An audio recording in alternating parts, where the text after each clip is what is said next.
24 मई 2026 यानी कि पिछले संडे को यूपीएससी ने अपना प्रीलिम्स का पेपर कंडक्ट किया और जब मैंने जीएस पेपर 1 का पेपर देखा I was surprised like it was a very difficult paper. तो the very first reaction was कि हाँ मतलब कट ऑफ तो इस बार पहले से कम जाएगी क्योंकि पेपर डिफ़िकल्ट है, पैटर्न चेंज कर दिया और थोड़ा सा एथिक्स के क्वेश्चंस भी उसके अंदर इनकॉपरेट किए प्रीलिम्स के पेपर में, which was a new thing. तो डेफिनेटली कट ऑफ तो इस बार कम जाएगी। But when I saw the reaction on the social media after the completion of paper 1 and paper 2, I was taken by a surprise because a lot of not just students अगर ये बात बोल रहे होते तो समझ में भी आता, बहुत सारे कोचिंग इंस्टीट्यूट्स जिनके खुद के कुछ लोगों ने क्वालिफाई भी किया है, they are saying that paper was extremely difficult and absurd paper था। मतलब कि ऐसा पेपर यूपीएससी को सेट ही नहीं करना चाहिए था। तो मुझे लगा मे बी मैंने कुछ मिस आउट किया पेपर के अंदर जो मुझे नहीं पता। भाई पेपर देखा तो डिफ़िकल्ट है, समझ में आया, लेकिन ऐसा कि यूपीएससी को ऐसा पेपर सेट ही नहीं करना चाहिए था, इनजस्टिस हुई है बच्चों के साथ। क्योंकि यूपीएससी की तो आदत ही है weird paper, difficult paper set करने की, तभी तो हमारा कट ऑफ कभी 80-90 के ऊपर नहीं जाता।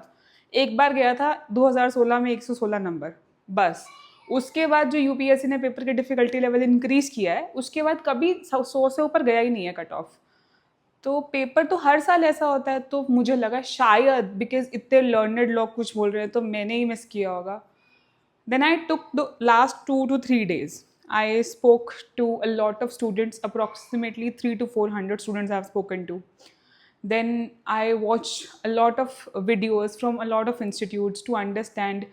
I waited for the prelims answer key to come out कि क्या ऐसा है कि जो मैंने मिस कर दिया पेपर के अंदर। So in this video what we will be discussing about, we will analyze कि पेपर डिफ़िकल्ट क्यों था and how do you go about when you talk about 2027 की preparation के लिए। then what is the expected cutoff, evolution of paper pattern over the years कि over the years कैसे paper change हो रहा है। तो अगर आप न्यू एस्पिरेंट हो, बिगिनर हो, या जिसका 2026 नहीं हुआ है उसको रिपीट करना है, तो what are the key things that they should be focusing upon, ठीक है। and then लर्निंग लेसन्स क्या है 2027 एस्पिरेंट के लिए, what should be the strategy going forward, ठीक है। सो इसके अंदर हम ये सब डिस्कस करेंगे। So the very first thing that will see is how the paper has change it's pattern, कि पैटर्न कैसे बदला, इस पेपर में ऐसी क्या चीज़ें थी जिसने इसको डिफ़िकल्ट और अब्सर्ड बना दिया, ठीक है। तो let's see.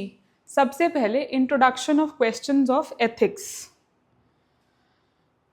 Now ethics everybody knows कि मेंस का पार्ट है, यूपीएससी के प्रीलिम्स के पेपर के अंदर एथिक्स का नहीं आता है, ठीक है, प्रीलिम्स की अगर हम सिलेबस की बात करें। But there were 2 case studies which are given here, जो पेपर के अंदर पूछी गई, these 2 questions. Now although question तो बहुत लेंथी है, but to me they were easy marks, ठीक है। तो अगर किसी ने प्रीलिम्स और मेंस की कॉम्प्रिहेंसिव तैयारी करी है पिछले 1-1.5 साल के अंदर, उन्होंने पढ़ा है व्हाट इज एथिक्स, क्या कैसे केस स्टडी सॉल्व करते हैं, थोड़ा सा भी प्रैक्टिस किया है, तो they were easy 4 marks for anybody to capture on it, ठीक है। लेकिन अगर किसी ने सिर्फ प्रीलिम्स के लिए तैयारी करी है, एथिक्स नहीं पढ़ा है, तो उसके लिए ये करना बहुत मुश्किल था। So what is the learning lesson? The learning lesson number 1, that you can not segregate the preparation of pre and mains. आपको एक साथ क्लब करके ही प्रिपेयर करना पड़ेगा। कितना ही ब्लेम डाल लो यूपीएससी के ऊपर, कुछ कर लो कि पैटर्न चेंज कर दिया, क्वेश्चंस नहीं पूछने चाहिए थे, UPSC will not change its question. ना यूपीएससी अपना पेपर कैंसिल करने वाली है। As an aspirant you have to evolve if you want to qualify. UPSC will do nothing about it. कितना ही रक्कस ऑनलाइन मच जाए, कितना ही प्रोटेस्ट कर लो, कुछ नहीं होने वाला।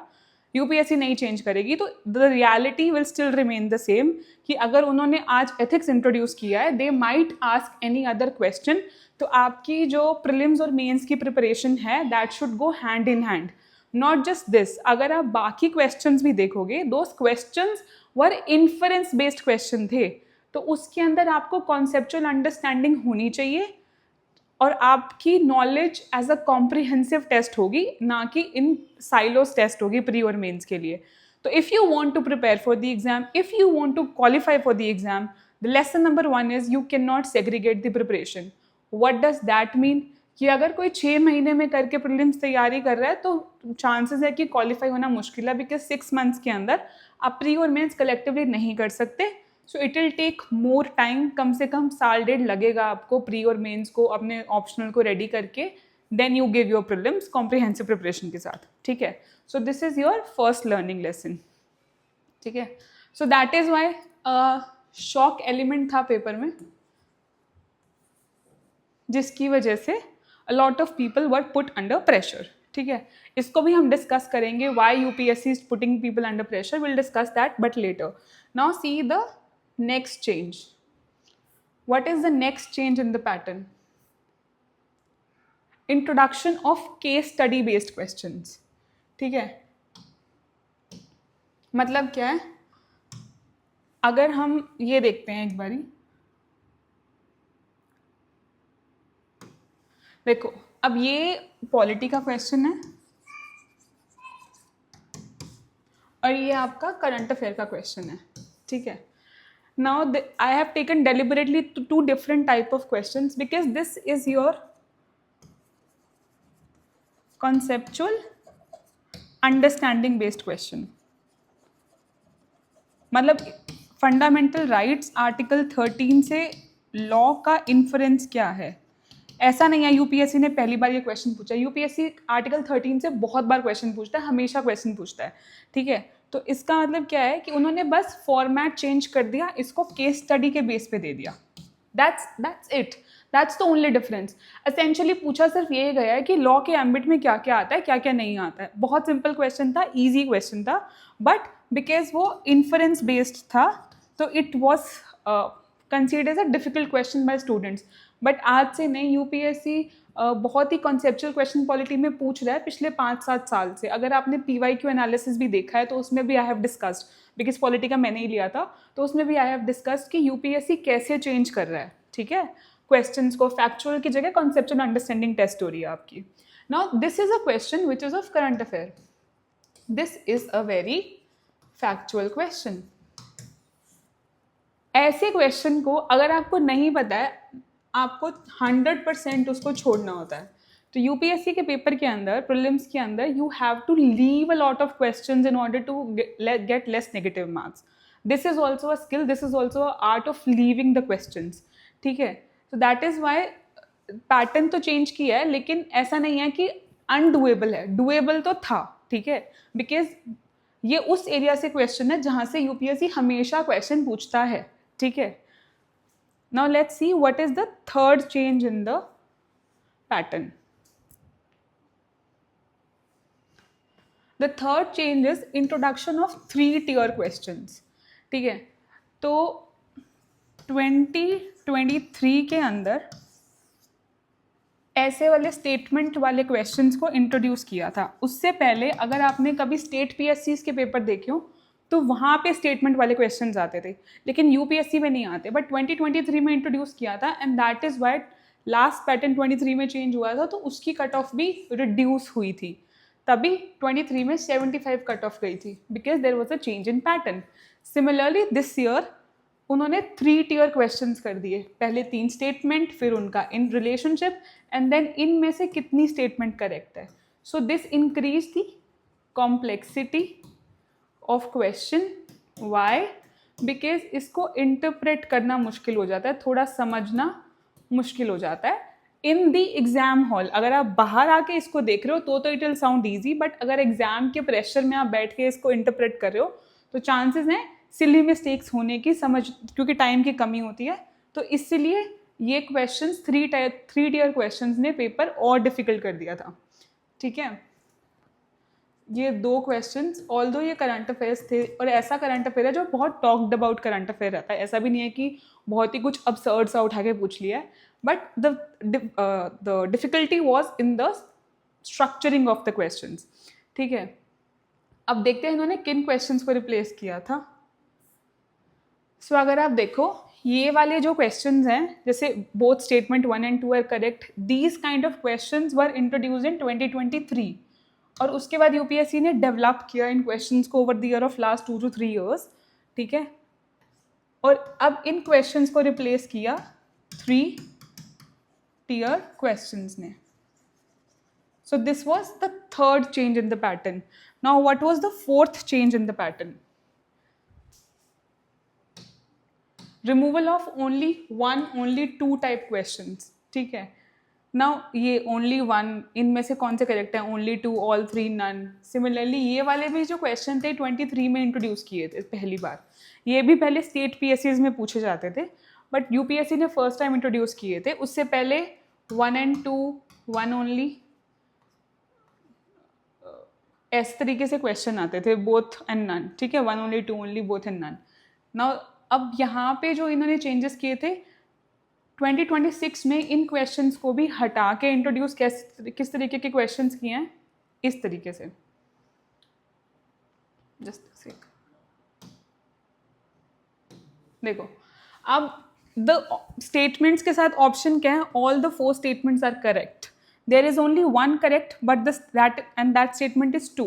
There are 2 correct that include statement 1. There is no correct statement. ठीक है, यहाँ पे all the 3 statements, there are 2 correct statement that include statement 2. ठीक है, so इस तरीके से they have introduced a different set of questions. Now what is the problem with all that is it increases your time to answer questions. ठीक है, उसके comparatively, this is another change that UPSC has introduced. Now another change that UPSC has introduced is they are asking questions which are more factual in nature and which are more depth of knowledge होनी चाहिए आपके पास. ठीक है, जैसे say for example, आज तक UPSC ने कभी ऐसा नहीं किया कि ईयर गलत डाल दिया हो. इसके अंदर the only thing that is making this statement incorrect is it is year 2022. Generally UPSC इतने कम छोटे फैक्ट्स के अंदर गलती नहीं करती थी, मतलब वो स्टेटमेंट को कभी चेंज नहीं करते थे. But this time students were tested on these factual details also. तो यहाँ पे आपकी गलती नहीं है. ठीक है, एंड सिमिलरली पहले तो बिम्स्टेक के बारे में बेसिक इन्फॉर्मेशन पूछ लेना कि बिम्स्टेक के पार्टिसिपेटरी कंट्रीज कौन से हैं, कोई सबमिट हुई है तो उस सबमिट का क्या आउटकम है. नाउ आस्किंग अबाउट कि उसकी सेंटर एस्टैब्लिशमेंट कहाँ पे है is another level of factual depth जो यूपीएससी ने इंट्रोड्यूस करी है. सो इससे हमारी प्रिपरेशन पे क्या फ़र्क आएगा? That will have to read and understand current affairs in and further your content also in depth, more depth. ठीक है, so this was another change that was introduced. Similarly ये वाले questions में भी अगर हम देखते हैं तो again this is again a very factual question. But पता है ऐसे क्वेश्चंस के चांसेस ये होते हैं कि आपको उनको लीव करना होता है. देखो UPSC has a habit of asking tricky question, difficult question, factual questions. हर साल 10 से 15 क्वेश्चंस ऐसे होते हैं जिनका इंटेंशन ये होता है, तो यूपीएससी आपको ट्रैप करने के लिए डालती है, because that will prompt you to attempt those question and more so you will get them incorrect. ठीक है, सो द एजेंडा इज कि आपको उन क्वेश्चन को छोड़ना होता है, and this is where your mock या फिर PYQ प्रैक्टिस कम्स इन.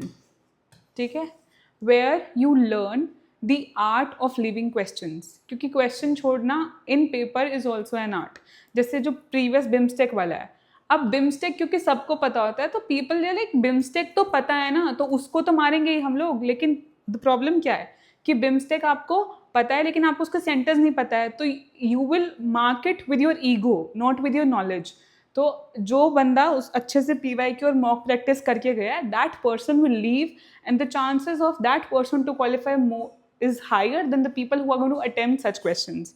ठीक है, सो ये एक लर्निंग लेसन है for all the aspirants who are preparing for 26, 27, 28 and any time further. You should learn the art of living questions. ठीक है, similarly इसके अंदर भी सिर्फ एक्ट की डेट को चेंज कर दिया था which made this statement incorrect. So this is a learning thing कि फैक्चुअल डिटेल्स के बारे में अब यूपीएससी पूछ रही है, तो हमें उस चीज़ के लिए थोड़ा सा और अपने आप को प्रिपेयर करना पड़ेगा. ठीक है, but why people are saying कि ये absurd है, ठीक है, देखो absurd नहीं है पेपर, I will not say it is absurd, I will not say it is difficult, it is indeed very difficult, changes हैं, पैटर्न में चेंजेस हैं। तो प्रॉब्लम क्या हुई पेपर के अंदर, पेपर वॉज लेंदी। अगर पेपर लेंदी है, क्वेश्चन पढ़ने में टाइम लगेगा, ऐसे क्वेश्चंस को अटेम्प्ट करने में टाइम लगता है, उनको इन्फरेंस डिराइव करने में टाइम लगता है। और एक पेपर जो है 2 घंटे का, that means 120 minute, you have just 1 minute per question because there are 100 questions, ठीक है। So what is the real pressure? The real pressure is the time that you have. There is a time constraint. Because straight सीधे questions बहुत कम थे, 10-15 question थे। किसी भी paper में जो आने वाले क्वेश्चंस होते हैं वो तो हमेशा 20 से 25 ही होते हैं। पिछले कुछ आप किसी भी टॉपर से उठा के पूछ लो, जब भी उन्होंने प्रीलिम्स दिया है उनको सिर्फ 20 से 25 क्वेश्चंस ही आते होंगे, बाकी सब में उन्होंने गेस वर्क किया है, and which is a educated guess work, blind guess work नहीं किया है फॉर देम टू क्वालिफाई, और उसके लिए प्रैक्टिस लगती है। बट दिस टाइम क्या था कि स्ट्रेट फॉरवर्ड क्वेश्चंस कम थे, इन्फ्रेंस ड्रिवन क्वेश्चन ज़्यादा थे, क्वेश्चंस लेंदी थे, पेपर 26 पेजों का था, तो आपके पास टाइम कम था to attempt the paper, and that is why the real pressure was time, ठीक है, and which has impacted the performance, and as a result there will be low cut off. But UPSC को blame करने से पहले let us understand कि entire process के अंदर what is one thing that is consistent in UPSC, ठीक है। UPSC आप किसी भी कैंडिडेट को अगर सिलेक्ट कर रहा है तो किस बेसिस के ऊपर सिलेक्ट कर रहा है? The primary basis is not knowledge, knowledge is very important but it is not the primary basis, ठीक है। So what is the primary basis will discuss, but before let's discuss the cut off. The cutoff will be around 75 to 80, ठीक है। The reason being GS के अंदर good number of people are scoring more than 70 marks, ठीक है, बहुत बच्चों के हैं, because questions were simple 2 mark. Because when I spoke to a lot of students, उन्होंने बोला कि क्वेश्चंस ऑल्दो डिफिकल्ट थे, लेकिन कुछ क्वेश्चंस थे जो बहुत ईजी थे, तो अटेम्प्टेबल थे, डूएबल थे, so they are getting, lot of people are getting more than 70। But the problem is with CSAT as well, because CSAT was also difficult, CSAT was also lengthy, so people are not qualifying in CSAT. That is why because of these two factors, the cutoff will go to 75 to 80.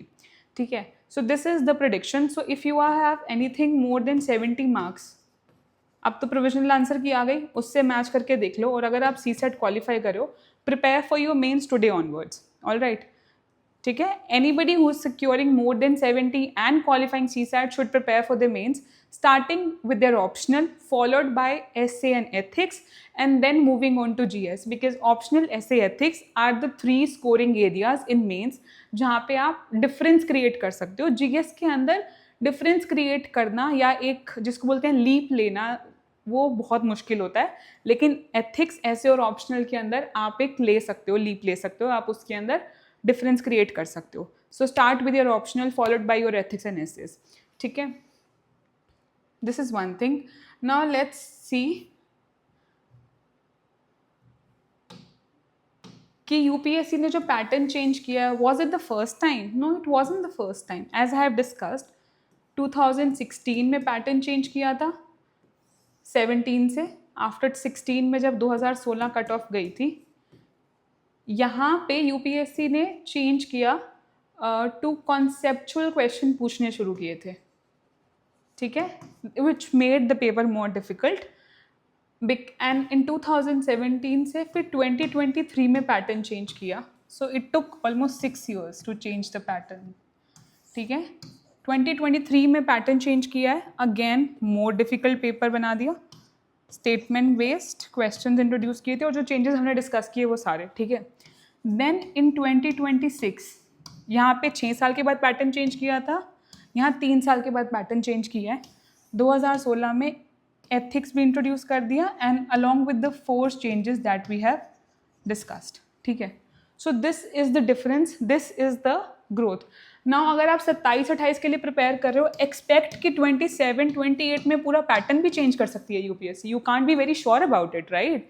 ठीक है, हो सकता है इस pattern को और evolve करें, मतलब एथिक्स के 4-5 क्वेश्चंस आ जाएं, या फिर पुराने पैटर्न और इस पैटर्न को मिक्स करके क्वेश्चंस पूछ लें, या फिर ऑल टुगेदर एक नया पैटर्न भी इंट्रोड्यूस कर सकते हैं. You can not trust it. ठीक है, the only predictable thing in the exam of UPSC is unpredictability.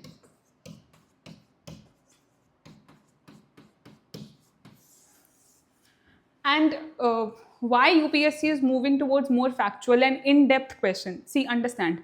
आज से पहले from take leave the last 1.5 year, उससे पहले अगर किसी को किसी टॉपिक के ऊपर भी R&D करनी पड़ती थी ना, इट वॉज अ टास्क. आपको गूगल करके सर्च करना पड़ेगा. You will have to identify. Today R&D is in one click, so it saves a lot of time of yours. So UPSC indeed want smart people, but they also want hardworking people, right? So hardworking and smart के लिए they will test you on the parameters which are not easily available to you. So what is easily accessible to you? The superficial information. But what it needs to have in-depth information, you need to do a little bit of R&D. You need to spend some time. That is why in-depth factual questions were introduced. ठीक है. Now second thing is, what is the agenda of UPSC? Like, UPSC what is it looking in aspirants? ठीक है, what is it looking? Is it looking for knowledge or looking for attitude? ठीक है. See, primary foundation knowledge तो है. Knowledge is your primary foundation. ठीक है. But more so, it is looking for attitude of a civil servant. ठीक है. देखो, UPSC will test you how do you respond under the most pressure situations. All right. Why the paper was lengthy? Why questions were inference based? Because the attention span of Gen Z, as we call it, is reducing because of presence of Instagram, in short videos, 30 seconds की एक minute की video की वजह से attention span in general as per the studies is reducing. ठीक है. So if the question is lengthy, that is checking your attention abilities, your focus abilities, your abilities to perform under pressure, your abilities to mark right answer under pressure, your abilities to take right decisions under pressure. ठीक है. Because this is the least amount of pressure जो examination में आप face करोगे. Once you go into the services, the amount of pressure you have to deal with is immense. Be it dealing with politicians, be it dealing with policy making decisions. Say for example, आपके area में कोई riot हो जाता है and you have to on spot take a decision. If you crumble under pressure, the administration crumble under pressure. ठीक है. That is why UPSC will test you under pressure. The one who will not crumble under pressure and take the right decision is the person who will qualify. So it is a test of your abilities to perform under pressure, be it prelims. Look at mains ना यार. Mains की 2 दिन के अंदर you are writing 4 paper. ठीक है, 9 के 9 paper आप लिख रहे हो. ठीक है, तो that is also a lot of pressure for you to deal with. Then in interview में they are not testing your knowledge, they are testing your abilities to under when you are put under pressure by 5 people asking question to you, right? How do you get nervous or you ace it with the flying colors? So this is the entire difference. It is the test of your character. It is not just a test of knowledge. अगर test of knowledge होता तो criteria ये होता कि आपके graduation में 70 से 80% number है तभी आप दे सकते हो. नहीं है ना. You just have to pass your graduation. That's it. So it is not just a test of your knowledge. ठीक है. It is also a test of your character. So blaming UPSC for framing such type of paper is not right, because UPSC will do it anyways. If you want to qualify, you have to do it. So change has to come within you, not within the UPSC, because UPSC is not going to change. It will evolve with the evolution of technology that is available for you to prepare. It is evolve with the accessibility of knowledge that you have. It will have to evolve to have evolved candidates. As simple as that. ठीक है. So take it with a pinch of salt. It can be as harsh as it sound, but you have to bring the change from within you. It will not come from the UPSC end, it will come from your end. As simple as that. You have to build the character, you have to build the attitude of a civil servant will come first, and then the selection rank will come to you. Your rank will not come first, the attitude will come first. As simple as that. If you are cribbing about it, that means you have not developed the attitude. If you are not cribbing about it, that means you are okay with the externalities, whatever it is going, and you are okay to improve and work on yourself. That is the purpose of a civil servant. See, and another thing I would like to point out, a lot of people, students have messaged me and said कि यार इन सब चीज़ों की क्या ज़रूरत है पूछने की, कहाँ काम आती हैं ये? ज्योग्राफी काम आती है, सोशल इश्यूज काम आते हैं, सोसाइटी काम आती है, हिस्ट्री काम आती है, पॉलिटी काम आती है. You are going to be in a service which is known as civil services.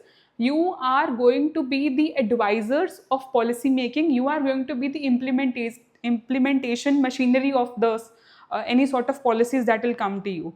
So if you will not know the real sentiment, the geography, because the politician would not know, it is you who are going to tell, okay fine, these policies are not feasible in these areas, we have to change it according to the geography of the areas. ठीक है, suppose for example Great Nicobar वाला project है, it is a classic example of environment versus geostrategic needs of the country. ठीक है, so who is going to take a decision, who is going to tell what is more important, who is going to tell कि इसके क्या adverse effect हो सकते हैं, क्या benefits हो सकते हैं? It is you who is going to do that, right? The one who will be the selected candidates, the one who will be advising the government. Steve, take an example of S. Jaishankar. Why he is such an successful foreign minister? Because he was an IFS. He was in those shoes. He knew what it takes. He has read all this. That is why he could do it the best possible way. ठीक है? So that is why do not ask such question कि क्या ज़रूरत है पूछने की. UPSC will ask it. If you want to qualify, you will have to take it. There is no other way, right? So now let's see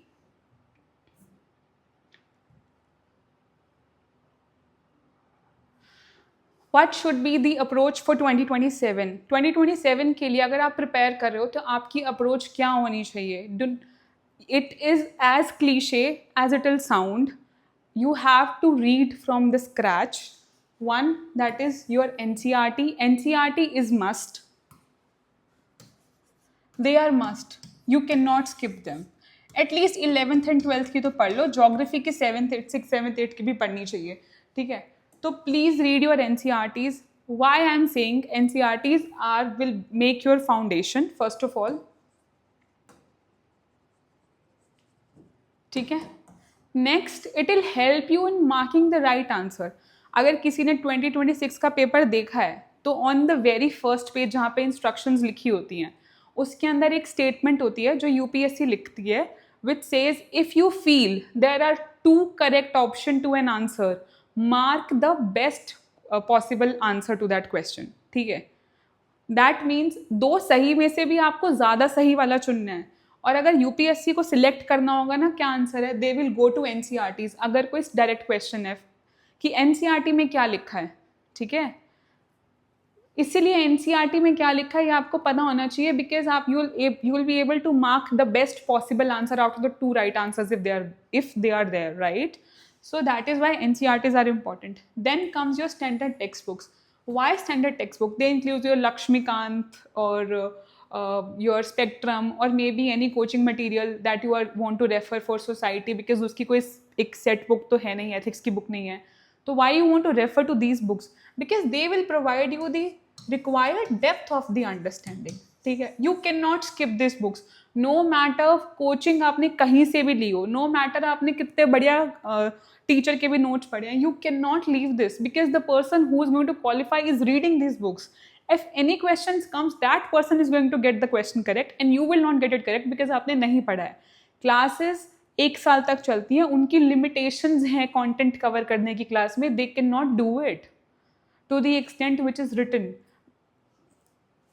See, understand, the purpose of class is to make a foundation. आपको जिन subject की knowledge नहीं है उसका देना, show you the direction of working, but work has to done by you. You have to do the reading of the standard textbooks. There is no excuse for this. ठीक है, you cannot say you are preparing for UPSC and you haven't read Spectrum and Lakshmikant. Sorry, you cannot say that. You have to read it, right? Then is your current affairs. Current affairs के लिए newspaper is your primary source of current affairs, followed by you can do quizzes, MCQ practice या daily current affair किसी भी एक institutes का आप पढ़ सकते हो, मंथली मैगजीन्स. अब इन सब के अपने डिफाइंड रोल हैं और इसका अपना डिफाइंड रोल है. What are their role, monthly magazine और उसका, they will tell you a comprehensive structured, आपकी R&D कम कराएगा. ठीक है, R&D का काम आपको नहीं करना, लेकिन न्यूज़पेपर पढ़ना इज अ मस्ट. ठीक है, we'll discuss why. Then is your PYQs. I have discussed the relevance of PYQs in length and breadth in this video, so I don't think I need to go further deeper. But अगर आपने PYQs छोड़ा है, you are away from the UPSC mindset. ठीक है, and that is why you are away from the selection also. UPSC repeats questions. ठीक है, and then your mock practice करना is equally essential for pre for mains. ठीक है, तो these things are non negotiable.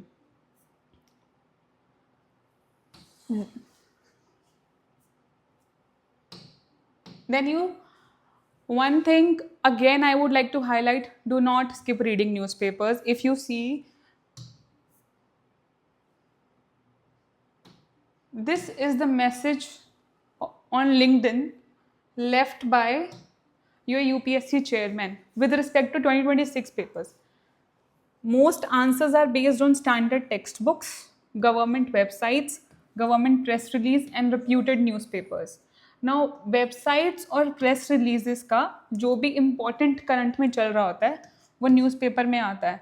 So when the UPSC itself is telling you the core source of serious aspirant that rely on are these, serious aspirant के लिए ये standard textbook reputed newspaper are important, then who are we to say कि नहीं पढ़ना है? You have to read it. Even if anybody tells you, I have seen a lot of people telling you कि do not read newspaper only before interview. No, sorry, you cannot do that. You have to read newspapers, यार. There is no escape. हाँ, do not spend 2 to 3 hours on reading newspaper. Skim through the newspaper. Read 1-2 editorials जो भी उसके अंदर दिया है. Make your own brief notes. Spend 1 to 1.5 hour max on newspaper daily basis पे. See, reading newspaper will build your memory, will over a period subconscious memory को strengthen करता है newspaper पढ़ना. It will keep you more aware. Tomorrow, even if you enter in services, you will still have to read newspapers. So it's a very good habit in any which ways ना. Interview से पहले भी तो पढ़ने के लिए बोल ही रहे हैं ना, तो अभी भी पढ़ लो, पढ़ना पड़ेगा. अवेयरनेस के बिना तो पेपर क्लियर होने से रहा. ठीक है, कितनी चीज़ें कहाँ से कवर होती हैं. मैगजीन को गल्प करना is taking a pill. Daily nutrition food खाना is your reading newspaper. So which is better, एक दिन पे पिल खा लेना या फिर रेगुलरली न्यूट्रिशियस फूड खाना, which will keep you more healthier. Obviously, daily nutritious food khana will keep you more healthier, and that is what newspaper means. Magazines are a pill, as simple as that. ठीक है, so we don't want to go to pills, right? We just want to go to pills to supplement, not to replace it. Supplement का क्या purpose है? Why do you need magazines? आपसे कोई topic miss हुआ है, आपकी कुछ comprehensive analysis pending है, आप वहाँ से ले लो. It will be easier for you to do. But not as a replacement to newspapers. It can never replace newspapers. I'm sorry. You have to read newspapers.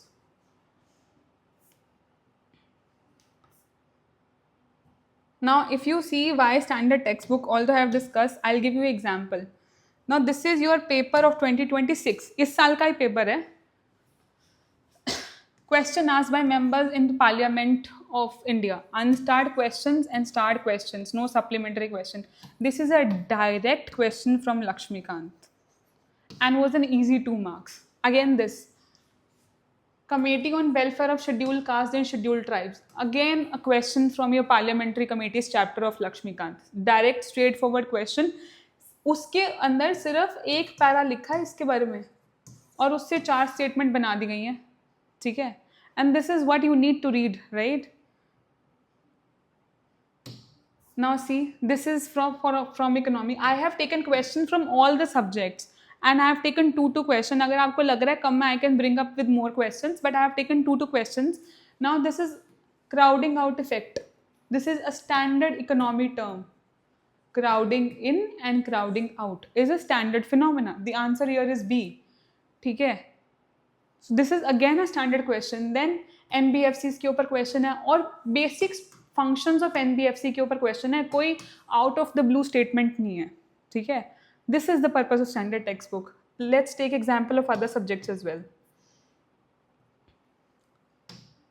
This is your science and tech, Genome India project. It's a part of Human Genome Project or not. So this stealth technology, these are your basic concepts, यार, basic concepts हैं ये. And they are coming from your standard textbooks. इसके अंदर कुछ वो नहीं है, किसी भी एक मटेरियल को उठा के देखो, ये टॉपिक तो कवर होंगे ही होंगे, ठीक है? So that is why skipping any sort of textbook is not fine. This is your geography. Now if you see geography, Andaman and Nicobar Islands के ऊपर question है. Then Peninsular Block of India. NCERT, direct NCERT से questions. And then rivers के ऊपर question है. Basis of the antecedent drainage system. Indian physical geography. Direct question from your NCERT. All three questions are from Indian Physical Geography booklet. एक book में से 3 question है, 2023 में से 10 क्वेश्चन थे, ठीक है? So you cannot afford to skip your basic books, right? And then why you want to, we were talking about PYQs, why we cannot skip PYQs. I have laid down the examples. Now this is again a paper of 2026 में से. There is a question with respect to green hydrogen. There was a question in 23, there was a question in 24, there is a question in 26. What else do you want for UPSC to tell you कि questions कहाँ से आ रहे हैं? Then ASEAN cooperation between India and ASEAN member countries, ठीक है? Last year there was a question on Kaladan multimodal project, ठीक है? उसका starting कहाँ से हो रहा है, end कहाँ पे है, points के ऊपर question था. But this is how it will repeat ना, repetition of question. Then rare earth element 2025 में question था. If you remember, हमने जब पीछे डिस्कस भी किया है only 1 only 2 वाले स्टेटमेंट बेस्ड क्वेश्चंस के अंदर, हमने वो वाला क्वेश्चन पिक भी किया है 2025 वाला, देखना आप जाके, ठीक है? So that is what why PYQs are important. And then they helps decoding the pattern. Say for example, why I'm saying they help decoding the patterns. UPSC के पेपर में when there are absolute statements, कहीं पे भी होते हैं, the chances are those statements, absolute statements are incorrect. There is no article, there is no article, there is no article. Right statement is there is no correct statement. That is what you learn while reading the PYQs, ठीक है? Then again, Sudarshan Chakra के ऊपर question है, these two statements are correct. There is only one incorrect statement, which is one of the aims is to cover all public places. जहाँ पे UPSC ऐसे place करती है, अगर एक इनकरेक्ट स्टेटमेंट है तो बाकी करेक्ट ही होती हैं बाय एंड लार्ज, ठीक है? So you learn that these patterns when you practice PYQs multiple times, see those patterns, decode those patterns. That is why PYQs are a must, ठीक है?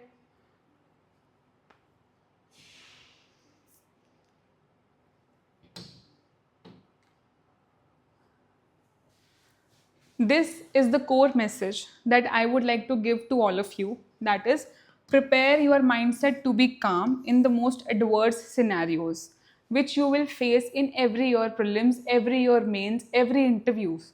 You will be thrown up with adverse questions if you want to qualify. If you will not change your pattern, you will not qualify. You have to change your mindset irrespective of anything. You have to bring that change, develop that attitude that okay fine, even if there are unknown territories, I will still be calm, still not take the pressure, and still try to apply the best use of my knowledge and get the answer correct. See, the difference of knowledge between those who qualify and who don't qualify is none. Knowledge का कोई difference है ही नहीं, ठीक है? Between 70 to 90, 100, there is no difference of knowledge. The only difference is जिनके negative ज़्यादा हुए because of pressure and जिनके नेगेटिव कम हुए because of less pressure, because they could keep themselves calm, because the minute you will be calmer, your brain will have more functional abilities. More you will take pressure, your brain will not function to its optimum capacity. You might feel it today, you might not feel it today, but whenever you will give exam, जब भी आप exam देने बैठे हो आपको पता है कि आपने प्रेशर में आके गलत किया है, बिकॉज जब आपने आके पेपर देखा आपको लगा शिट ये तो गलत हो गया, नॉट करेक्ट पूछा था करेक्ट मार दिया, ठीक है, मैंने आंसर तो सही मार्क किया था, OMR में गलत फिल कर दिया. These are sign of nervousness and pressure. एक दो हर किसी से होता है, एक दो हर किसी से होता है, लेकिन उसके बियॉन्ड अगर आप ज़्यादा कर रहे हो, that is what you have to take control of. You have to write, you have to prepare yourself to be calm, you have to prepare yourself to be neutral under pressure, ठीक है. This is the entire purpose of the entire cycle of this examination. That is why the cycle is very long, that is why it tests your character, as simple as that, more than your knowledge. अगर knowledge होता तो NEET की तरह 720 में से 720 number आते, but ये knowledge का टेस्ट नहीं है, एज सिंपल एज दैट, ठीक है. सो इसके अलावा if you have any questions you may please ask it. And again we are conducting a webinar on Sunday with respect to your in-depth strategy that you can take for 2027 prelims. If you want to come join the webinar, the link will be in the description. Please go through, you have to fill a Google form, please register yourself, okay, so that the link can be sent to you for the webinar. And if you have any doubt, any question, please write them in the comment section. I might come live tomorrow, day after tomorrow, and address all your queries. All right, thank you, have a nice day. But change your mindset, build the develop the attitude, and do not fall for the shortcuts. Shortcuts will not help you. You have to do it the right way with the right guidance. Okay, so thank you, have a nice day.